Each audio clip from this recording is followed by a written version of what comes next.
Analisis aktivitas operasi, konsep, dan pengukuran laba pos tidak berulang dan pasca kerja. Ada konsep laba-laba akuntansi dilaporkan didasarkan pada akuntansi akrual dan ditentukan dengan mengakui pendapatan dan mengaitkan biaya dengan pendapatan diakui. Laba akuntansi dapat divisualisasikan menjadi tingkat komponen. Yang pertama ada komponen permanen atau berulang, yang kedua ada komponen sementara, dan yang ketiga ada komponen yang tidak relevan. Selanjutnya ada pengukuran laba akuntansi. Laba akuntansi ditentukan dengan mengakui pendapatan dan biaya terkait. Pendapatan merupakan arus kas yang diperoleh atau arus kas yang akan diperoleh yang berasal dari aktivitas perusahaan yang masih berlangsung. Keuntungan merupakan arus masuk yang diperoleh atau arus kas masuk yang akan diperoleh yang berasal dari transaksi yang tidak terkait dengan aktivitas usaha perusahaan yang masih berlangsung. Selanjutnya ada klasifikasi dan pengukuran laba alternatif. Laba berulang dan tidak berulang. Laba berulang dan tidak berulang diidentifikasi dalam menentukan komponen laba permanten dan sementara. Laporan laba rugi biasanya menyajikan 3 alternatif pengukuran laba, yaitu laba bersih, pendapatan komprehensif, laba intermediasi atau laba yang masih berlangsung, dan laba inti. Standar akuntansi mensyaratkan pengukuran laba alternatif agar pengguna dapat menentukan komponen laba yang berulang dan tidak berulang. Selanjutnya ada laba dalam klasifikasi dan pengukuran laba alternatif itu ada laba operasi dan non-operasi. Laba operasi merupakan suatu pengukuran laba perusahaan yang berasal dari aktivitas operasi yang masih berlangsung. Pos-pos termasuk laba dari operasi dilanjutkan seperti pos luar biasa dan operasi dihentikan serta keuntungan dan kerugian yang belum terrealisasi yang dimasukkan dalam penghasilan komprehensif juga dikeluarkan dari laba operasi. Laba non-operasi secara kolektif mengacu pada semua komponen yang tidak dimasukkan dalam laba operasi. Laba operasi yang dilaporkan perusahaan tidak mencapai tujuan dengan baik karena beberapa alasan. Yang pertama, definisi terkini dari laba operasi mencampur adukan antara dimensi diklasifikasi antara operasi dan non-operasi dengan dimensi berulang dan tidak berulang. Kedua, penentuan NOVAT melibatkan penyesuaian dampak pajak atas bunga atau disebut pelindung pajak bunga. Ketiga, seperti yang telah disebutkan sebelumnya, terdapat sedikit konsistensi pada cara yang digunakan perusahaan untuk mengukur atau melaporkan laba operasi. Selanjutnya ada pendapatan komprehensif. Pendapatan komprehensif dihitung dengan menyesuaikan laba bersih dengan pos kelebihan kotor, yang jika digabung akan menjadi pendapatan komprehensif. Pendapatan komprehensif mencabut surplus bersih dan surplus kotor. Beberapa analis berpendapat pentingnya membandingkan antara laba neto dan penghasilan komprehensif terkait gagasan bahwa laba neto tergantung pada transaksi. Namun penghasilan komprehensif tidak berdasarkan transaksi. Namun pendapat ini tidak benar. Analisis juga berpendapat bahwa komponen penghasilan komprehensif lain tidak relevan karena komponen tersebut tidak berlangsung lama. Pernyataan ini baru benar. Selanjutnya ada pos tidak berulang.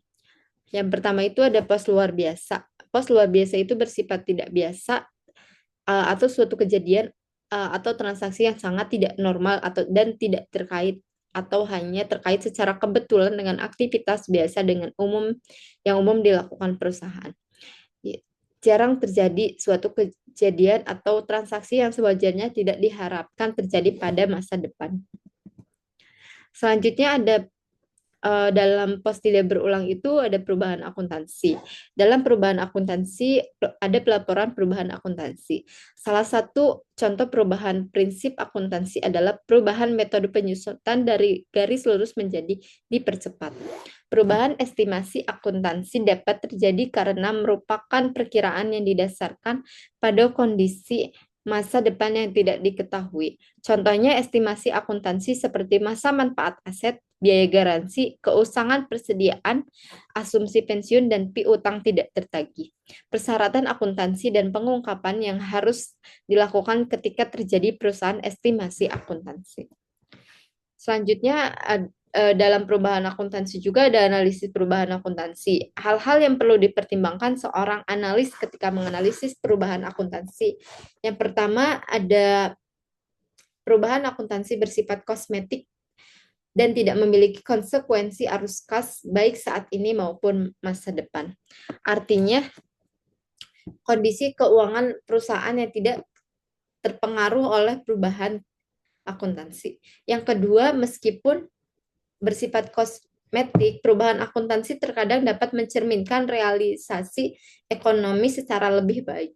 Ketiga, seorang analis juga harus waspada terhadap manajemen laba. Manajemen laba bukanlah masalah besar saat standar baru diterapkan. Dalam pos tidak berulang juga ada pos khusus. Pos khusus mengacu pada transaksi dan peristiwa yang tidak lazim atau jarang yang terjadi, namun tidak memenuhi persyaratan untuk klasifikasi sebagai pos luar biasa.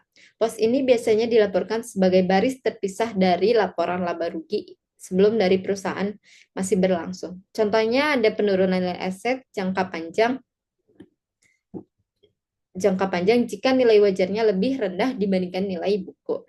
Yang kedua, beban restrukturasi biasanya berhubungan dengan perubahan besar dalam usaha dan strategi perusahaan yang umumnya diikuti reorganisasi besar-besaran. Analisis pos khusus penggunaan estimasi menciptakan adanya peluang untuk melakukan manajemen laba. Tantangan lain adalah pemahaman dasar ekonomi suatu pos khusus, khususnya beban restrukturisasi. Dasar ekonomi suatu pos khusus. Arti penting pos khusus timbul karena frekuensi dan dampaknya terhadap laba bersih periode lalu, saat ini, dan masa depan.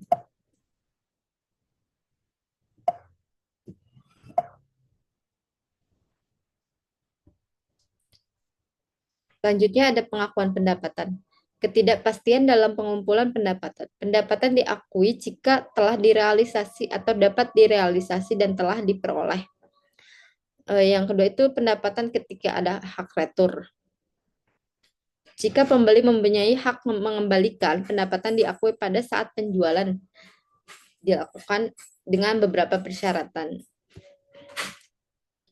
Ada pendapatan franchise. Standar akuntansi mewajibkan para pemilik waralaba mengakui pendapatan komisi waralaba dari penjualan waralaba pada saat seluruh jasa atau kondisi material yang terkait dengan penjualan sebagian besar telah dilaksanakan atau dipenuhi oleh pemilik waralaba.